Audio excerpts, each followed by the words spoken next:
This video is brought to you by Arun Mehta. I'm really sorry if I butchered your name. Thank you so much for donating. If you want to support Brackeys yourself, you can go to patreon.com/Brackeys. Thanks for tuning in at Brackeys.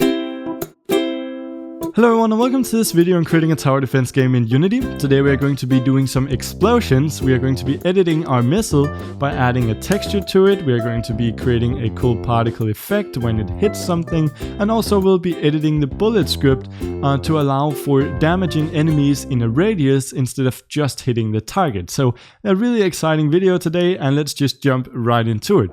So you can see that I'm here in Unity, and what I want to begin with is finding our import ports folder and then our missile launcher. If you haven't watched the previous video where we imported the missile launcher, I definitely recommend that you go ahead and do that now, or you could just use your own model for a missile, of course. But this missile here that you can see I have in the scene is part of that missile launcher model, so you will have to import that at least.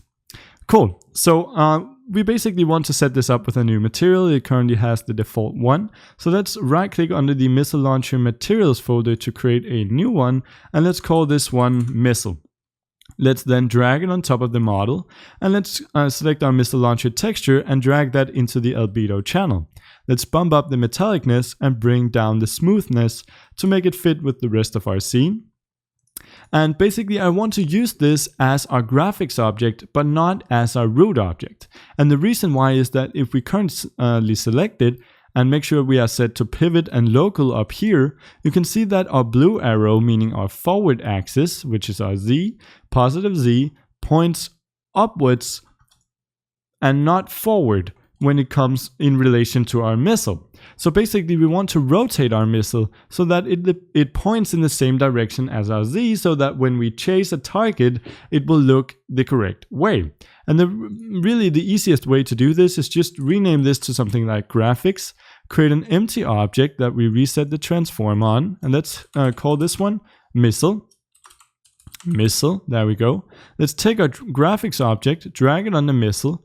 Let's reset the transform on that, and let's just drag it up here so we can see what's going on. And you will notice it has disappeared, but really it's just really tiny. So we'll just select our graphics here and set the scale to 100 by 100 by 100, and that will bring it right back. And then what we can do is we can actually just rotate it on 90 degrees around the y-axis. And now when we select our missile, you can see that the z-axis and our missile points in the same direction. So now we can hit add component and then add the bullet component. And let's select a speed of something like 30. I want to give the impression that this missile actually has some mass and therefore moves a bit slower towards the target. And we'll also get this cool like heat-seeking missile effect that looks kind of impressive. And then as the impact effect, we'll create one ourselves in a second, but let's just use the bullet impact effect for now. So now we can take this missile, drag it down under the prefabs folder to make it a prefab. Let's remove it from the scene, and then let's select our missile launcher and drag our missile under the bullet prefab to replace the bullet with the missile. There we go. So now we should be able to actually test this out, and I'm just going to do that really quickly by placing the turret down there. And you can see I just paused it here, it's just launched the missile. If we take a look at the missile in the scene, it's definitely not pointing towards our enemy. And why is that? Because it's pointing in the right direction here, as we can see.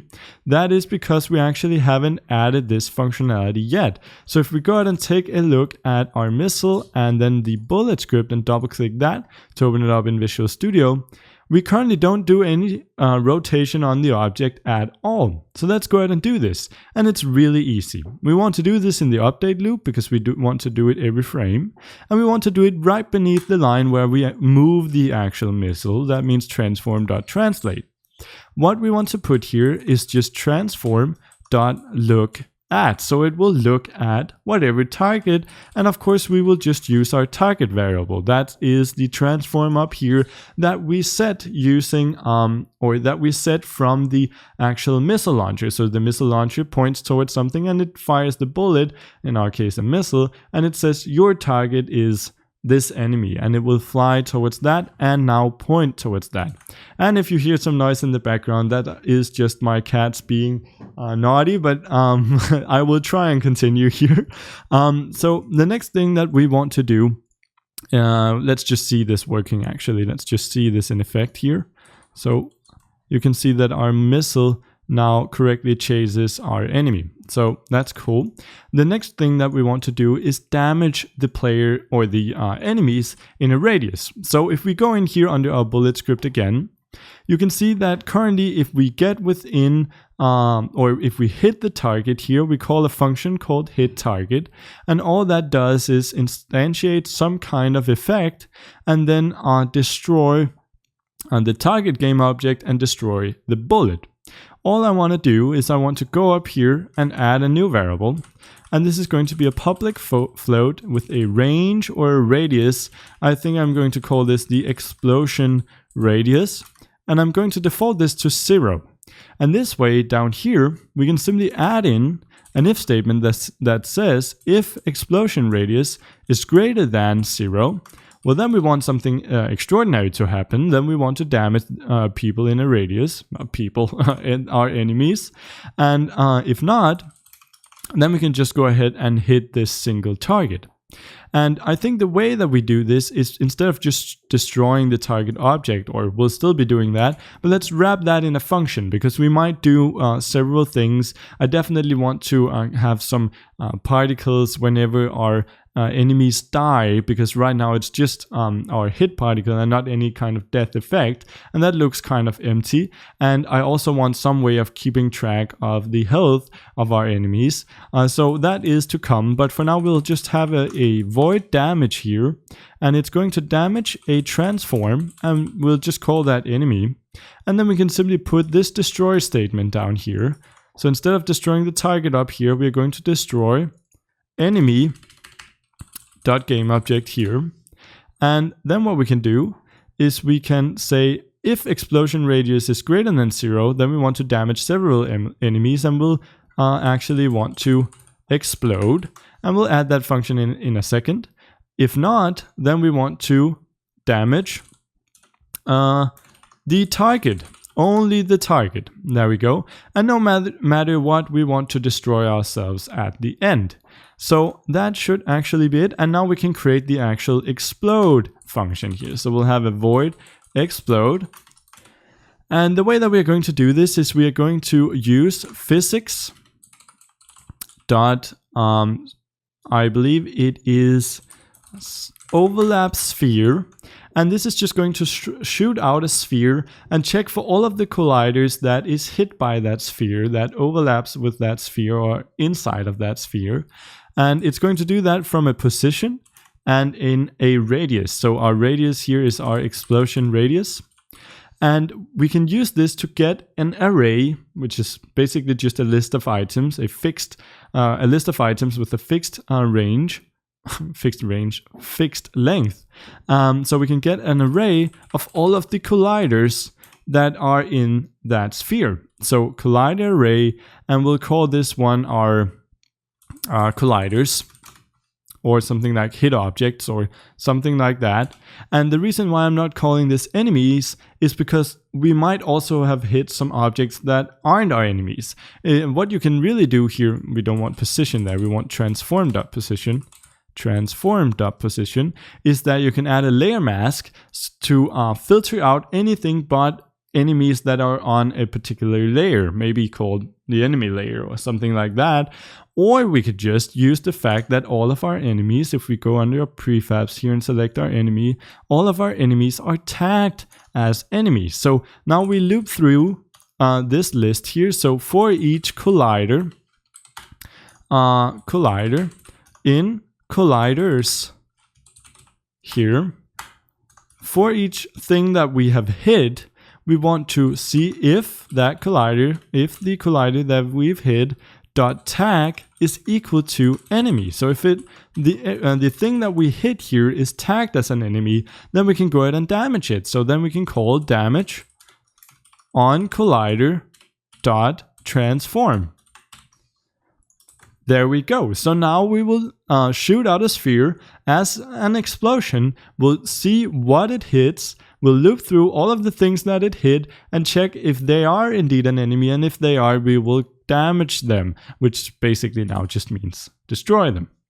Cool. So that is basically all the logic that we are going to need. So now if we hit play here, and it's not going to be visible with the first enemy, of course, only the second one when we have multiple enemies in here. So I'm just going to wait a second here.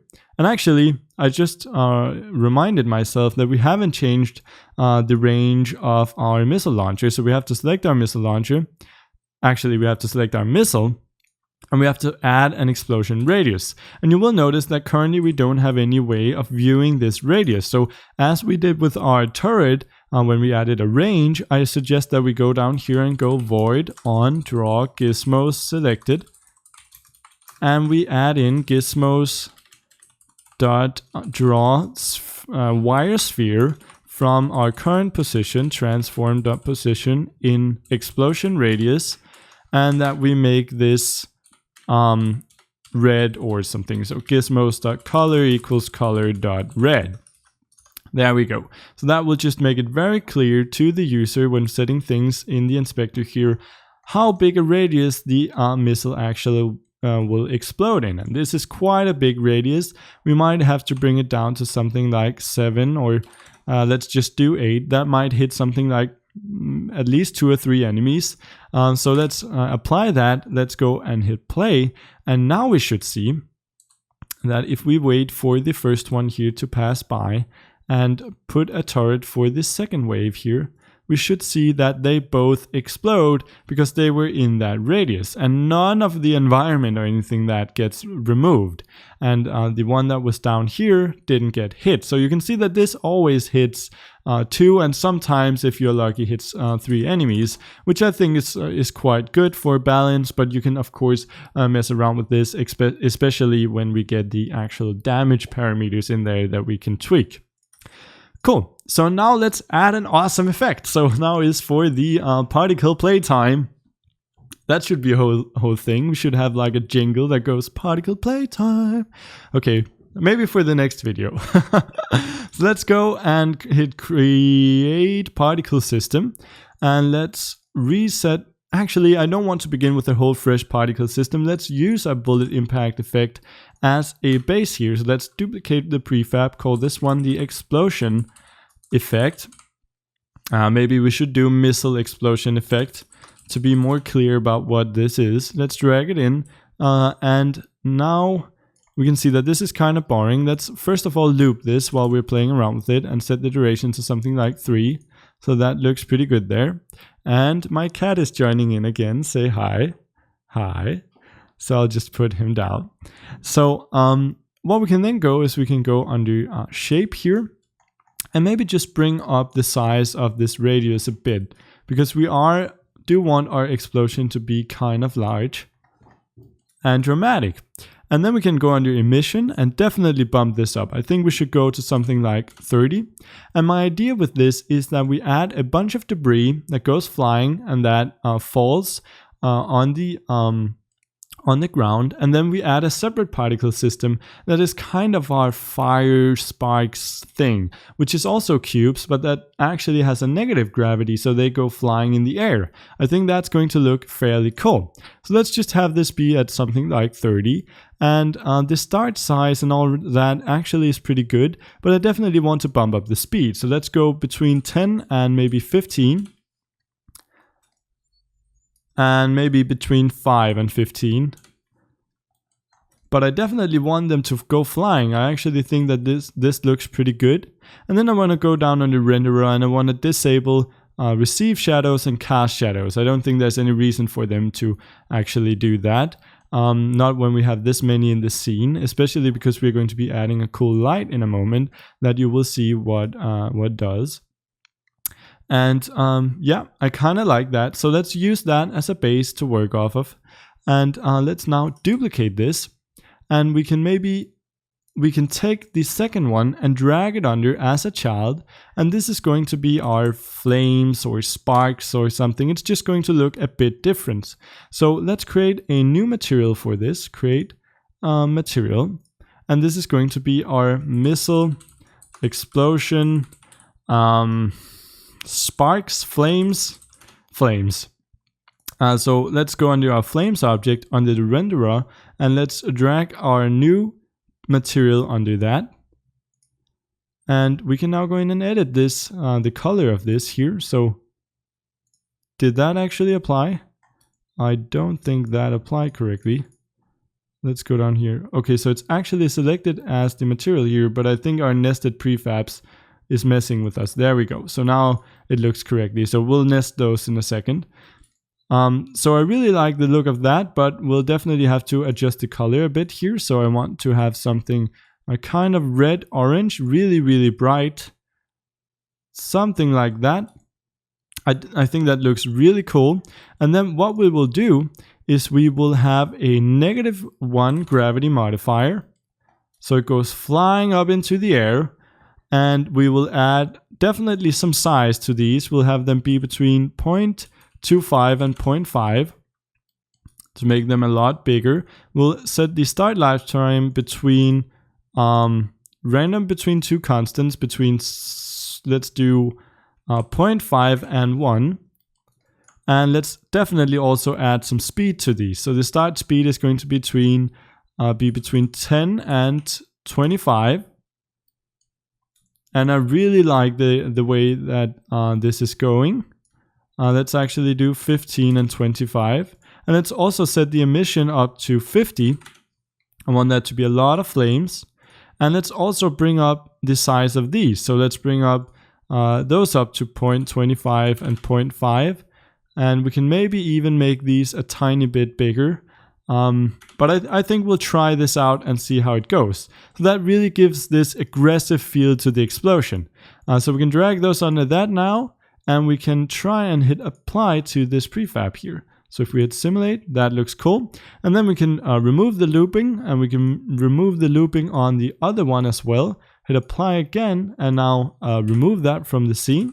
We can go back into our bullet script here, and we just want to make sure that the effect that we instantiate has something like 5 seconds and not only 2 seconds, because this effect might last a little bit longer, just in case you have a different effect than I do. I think that the boundary there was just a bit too small. So that's awesome, and I believe that we have to select our missile now and hit or drag our missile explosion effect under the impact effect slot for that to be applied. So now we can hit play, and this will look cool, but maybe a tiny bit empty here. So I think the explosion itself is freaking cool, but I definitely think that we need some kind of flashing light in there. Just some kind of flash effect to make it feel like an explosion missile. And also, if we go under the missile explosion effect and select our flames, I want to go down and disable collision. There's really no reason to check for collision when they're just flying up into the air anyways. So all of the other stuff seems fine. Now let's drag this under our hierarchy. And let's just add a quick point light to this. So let's go right click and then light, point light. And I want the range of this to be something like, I don't know, 20 or 25. And the color to be a bit more orange here. Really orange actually. And I want the intensity to be high, something like 3 or 4. Maybe even 4 actually. Because this is a whole explosion thingy, and I want to drag it up a bit. There we go, in relation to our flames here, and we can just see what that looks like. I think that looks really cool. And let's also add some hard shadows to these. So that's not going to require too much rendering time, but it does definitely add something to the scene, especially if you have more enemies in here. And now we have basically two options. Either we could go in and create an animation that is going to quickly fade this out, or we could create a script that does the same thing, maybe that just disables it after a single frame or something. I think we should just go ahead and create an animation that gives us a lot of control, and it's really, really easy. So let's have this be our light. And let's go under animation here, hit create, and this is just going to be our explosion light animation. And let's create a whole new folder for this. So go new folder, animation. And let's go and save it under that. And you can see now that it's created the light controller that controls what animation we are playing, and an explosion light, which is our animation itself. And on our light, it has created an animator component that is the one that takes care of playing whatever the controller tells it, and actually going through the explosion animation. So now we have this timeline here, and I just want to add in a tiny change in intensity. So let's go forward something like, I don't know, like 0.05 here, and let's bring the intensity all the way down. I don't think there's any reason to go more technical with this, and you can see just how quick of an effect that is. And that is basically all I want to do. However, I want to select our explosion light and disable loop time, so it won't just stand there and loop and look like a muzzle flash. It will just disappear once it's gone through a single time. And we can also see on the light here that if we double click that to open it up in the animator, this is orange, which means that it's the default animation state, and so it will be played right when the object gets spawned in. So now we can hit apply on the missile launcher explosion effect, remove it from the scene, and we should be able to hit play and see this in action. So I think that gives a really, really cool effect. I think we added the range, which is great. So we have the functionality in place. We have a cool looking particle, and we even have a light in there. So that is basically all I wanted to do for this video. You can of course tweak this in any way that you want to. And yeah, thanks for watching. I hope you enjoyed it. And without further ado, I will see you in the next one. Thank you so much to all of the awesome Patreon supporters who donated in August, and a special thanks to Aaron Meta, Robert Roche, Calhoun, Vixian P, and Andrew K.